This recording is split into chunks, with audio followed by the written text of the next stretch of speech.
Your Excellency, the Deputy President of the Republic of Kenya, Professor Abraham Kithure Kindiki, the Honorable Chair of the Council of Governors, Honorable Governors present here led by the host Governor Gladys Wanga, Honorable Members of Parliament, both the National Assembly and the Senate, Honorable Speakers of County Assemblies, distinguished officers from the national and county governments, representatives of the civil society organizations, development partners, members of the private sector, fellow Kenyans, good afternoon. It is my honor to be present at this devolution conference, which has adopted a theme for the people, for prosperity, devolution as a catalyst for equity, inclusion, and social justice. Authentic inclusion must promote the participation of the people.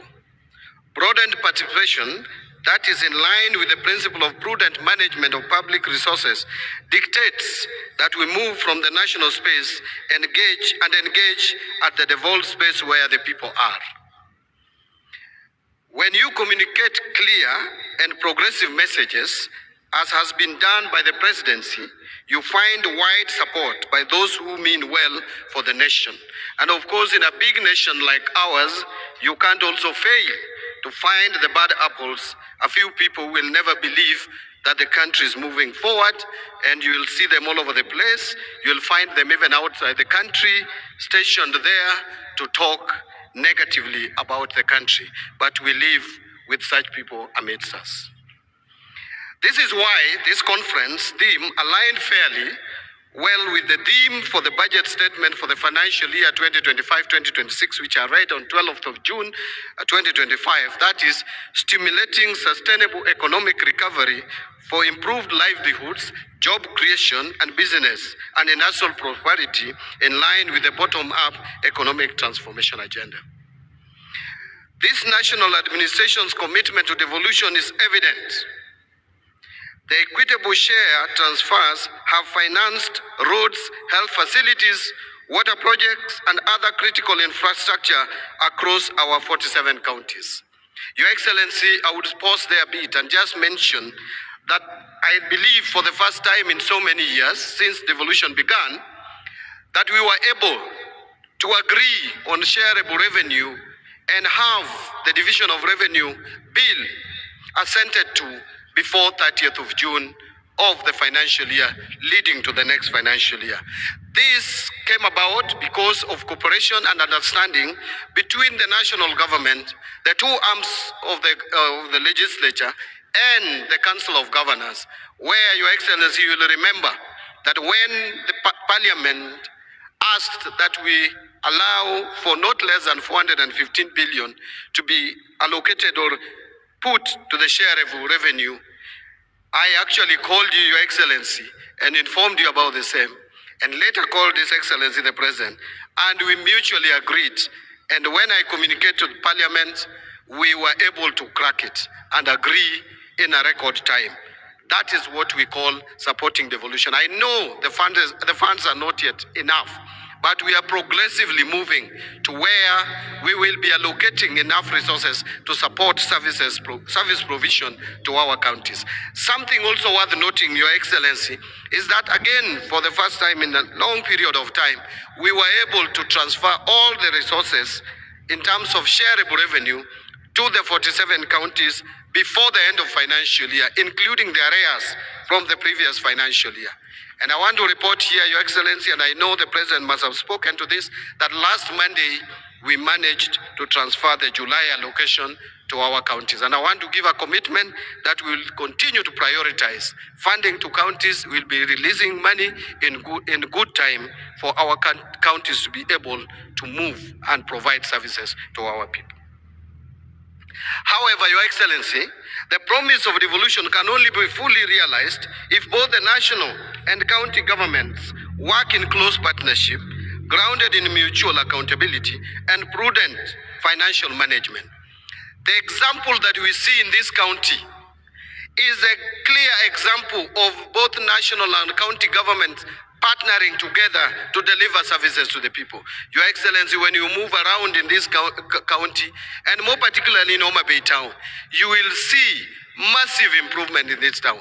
This is something that was not there 3 years ago. Your Excellency, it is as a result of partnership and cooperation between the two levels of government. And I believe that our county government, led by Governor Gladys Wanga, will still continue to partner with us at the national government level to be able to give services to our people. And that should be replicated across the country.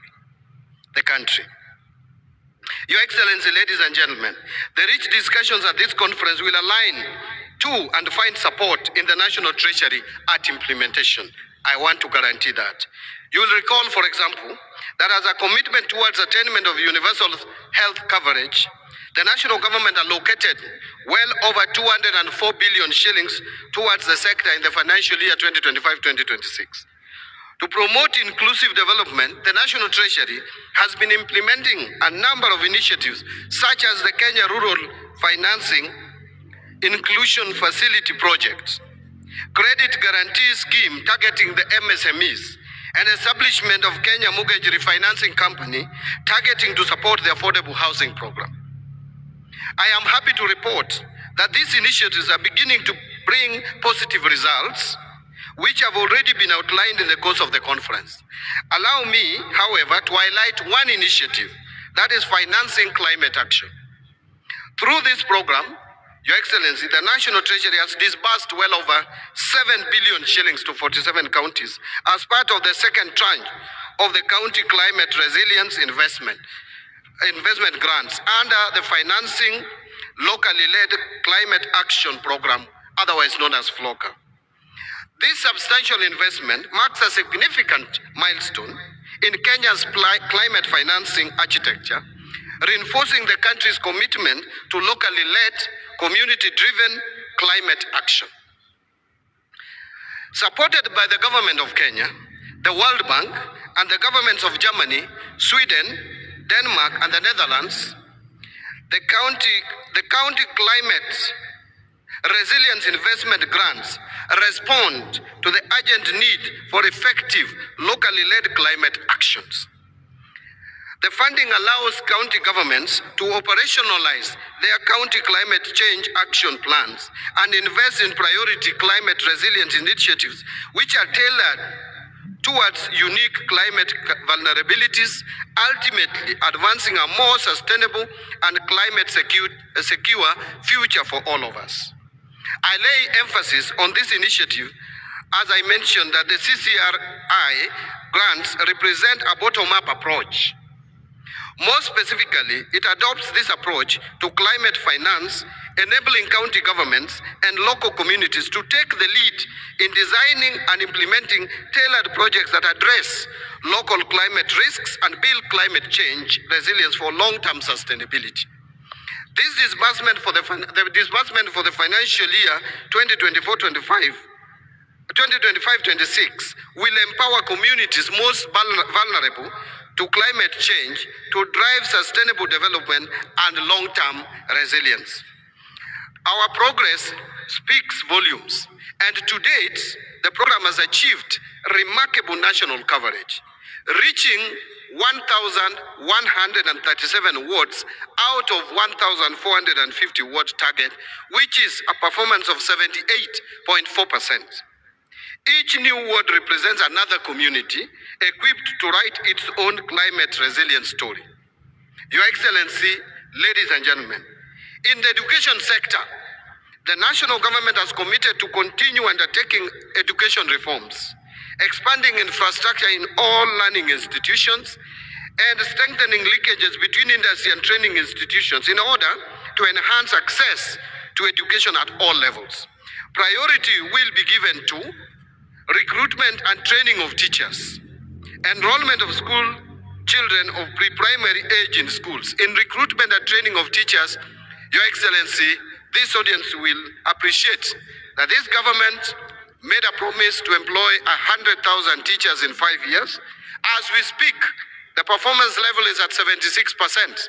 76,000 teachers have been recruited, and we plan to recruit additional 24,000 in December and January, completing the 100% way ahead of the targeted time period. We will be expanding school feeding program, or supporting expansion of school feeding program, and providing learners with day meals.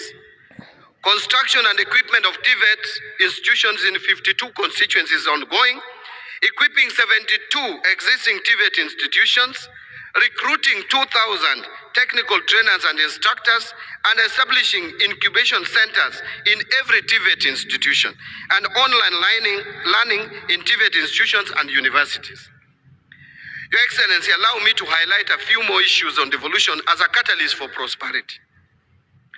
By bringing resources, decision-making, and services closer to the people, devolution has opened new pathways for inclusive growth, job creation, and equitable development across all 47 counties.